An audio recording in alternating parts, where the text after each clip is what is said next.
Why not? All right, Packers, Seahawks. I don't know if you guys heard this, but Russell Wilson, a miracle that he came back. Incredible. A miracle. I love NFL media when they get an agent obviously sends a presser to everyone at the exact same time, because we got bombarded with it this morning. It was like I saw there was actually an article that said Russell Wilson's comeback a borderline miracle. Then Rappaport and Schefter both got on TV, and they're like, Russell Wilson rehabbed 19 hours a day. It's incredible that he came back from this broken finger. At one point, I thought maybe Russell Wilson was paralyzed, and then he now is walking again. That's how they were talking about it. He had a broken finger, and his job is to get back on the field.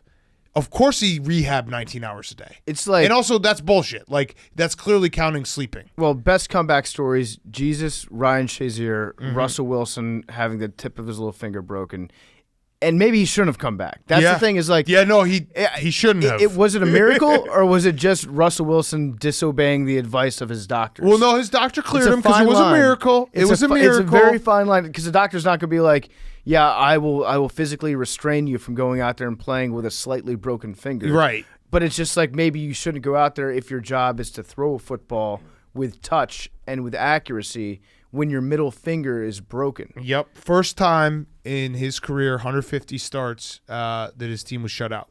Yep. So I mean, he wasn't good today. No, he wasn't. He was awful. The Seahawks offense did not look good, and their defense held up pretty strong for the majority of the day.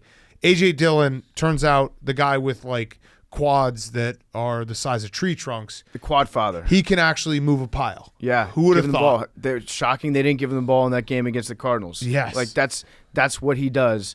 A.J. Dillon from Boston College. Yes. Right? Maybe best football player ever from Boson College. Him and Doug Flutie. Doug Flutie. No, Tom Waddle. I'm going to give it to what? Luke Kuechly. Oh, yeah. They've had a few. I'm a prisoner of the moment right now. And anytime you see a running back that's got, like, his legs are legitimately the size of saplings. Like, there are plenty of trees in America out there. It's probably Matt Ryan. I would say bigger than 70% of trees. It's crazy. So much Packers like defense is really good. So much like you talked about the Cowboys, I am officially, it is November 15th, because it's crossover into Monday. No big deal. We're still here. I'm officially nervous that the Packers might have enough to actually win a Super Bowl this year. Aaron Rodgers might be holding him back. I'm worried. He should be in jail. I'm worried. Usually I can see something in the Packers where it's like, nah, they're fraudulent in some way. It's been their defense for the most part. Maybe their lack of weapons every couple of years. I'm officially worried because they're winning games in different ways with their defense, with their run game. I don't know what I'll do.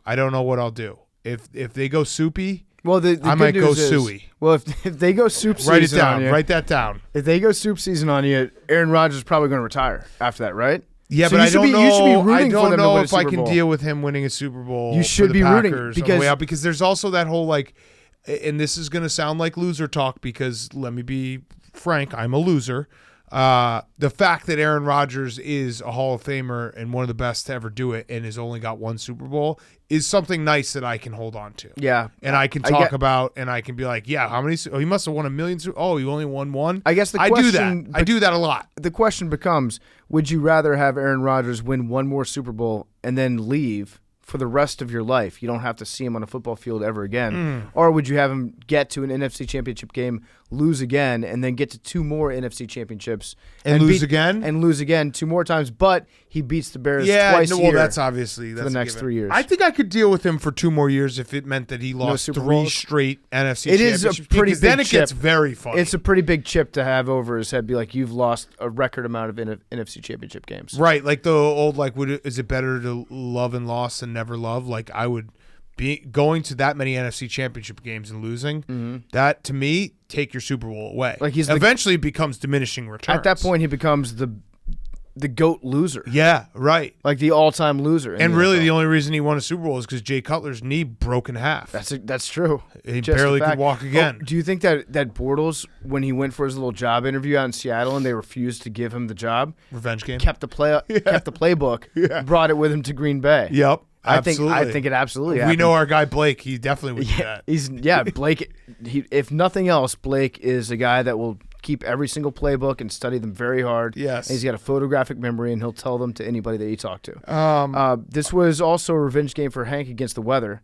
Yep. Because I agree with Hank, because when the day started today, they had all those crowd shots. They had the stadium shots of Lambeau Field. Wait, you're getting ahead of this because wasn't it PFT that got you hyped about the weather? All the snow. You're getting ahead of this. I'm saying I feel used. I feel used by the NFL because they flooded my timeline this morning with snow flurries and pictures of the stadium. They used me as a patsy. I was a sucker. They didn't know. You used yourself. You could just look at the weather app. Listen, I was not going to look at the weather app. I saw a football field being covered in snow. I got excited about it. Tarp? It might have been a tarp.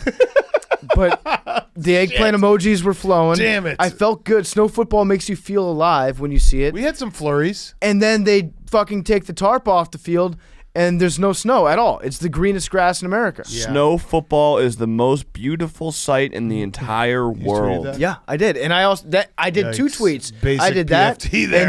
And then I just did the eggplant emoji because I was getting a boner from all the weather, all the precipitation. Not horny. Not horny. Just for weather. I get horny for weather sometimes. I was told to take the snover. Good thing I didn't. Whoa. Didn't have a chance. Damn. That would have been bad. Yeah, this game was ugly. The funniest part, though, was actually 2 funniest parts. Pete Carroll not being able to find a challenge flag, so he threw his Motorola. It was like a computer mouse. Yeah, I think he just walks around with a computer mouse. He emptied his pocket. I could see Pete Carroll. Pete Carroll definitely gives the energy of a guy that leans over you, like when you're at your desk.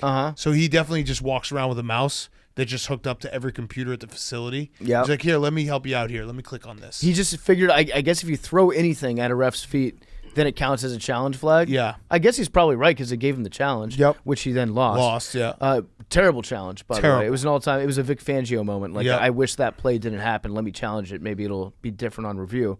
And then the second funniest part was Carlos Dunlap throwing the shoe, as one does if you're a University of Florida graduate. Unbelievable. I think you should be allowed to throw a shoe. I know that you're not. I learned that last year. But you should. But you should be allowed to throw a shoe. If somebody does not tie their shoe and it comes off and you're on defense, you should be able to do whatever you want with it. That shoe is your possession. Yeah, kick it off the sideline. Who cares? Yeah. I think you in basketball you can just kick. I've seen players just kick each other's shoes when they come off. Yeah, that's why Nike stock went so far down. Yeah, Zion. Mm-hmm. That's true. All right, Billy's, are you allowed to throw another man's shoe? Tell me about shoe possession law. Because that shoe technically belongs to the team, not to the player, right? Yeah, that's true. Well, does it belong to the team or does it belong to Nike? It depends on if it was team issued or Are you custom. renting shoes from Nike or are you owning them? Well, technically, success is due every I don't day. actually want to do this. This would be like 25 more minutes. What did we even argue? Oh, the ball. Yeah, that was a low point. Yeah. That was actually, I was happy to see Billy so passionate about something. Yeah. The other funny part of but this it game, also was, I remember when we talked, when that happened, I was just like, yeah, do we really care? Because Mike Evans. I kind of cared. Yeah, he gave the ball, and then he got it back. Yeah, so this game sucked. DK Metcalf got thrown out twice. Yeah. He got kicked out, and then he tried to sneak back onto the field. Free our guy. Free DK. Although, I don't know, it's fun. I wish that if you really, ask the ref, please, come on, just let me play. Yeah. They should let you. Absolutely. Although DK is probably... Say sorry. Yeah, say sorry. Just apologize. DK's the last guy, I think, that could ever sneak anywhere. Yeah. I feel like he's very... His silhouette. I would be able to recognize his silhouette anywhere. Not exactly sneaking by anyone.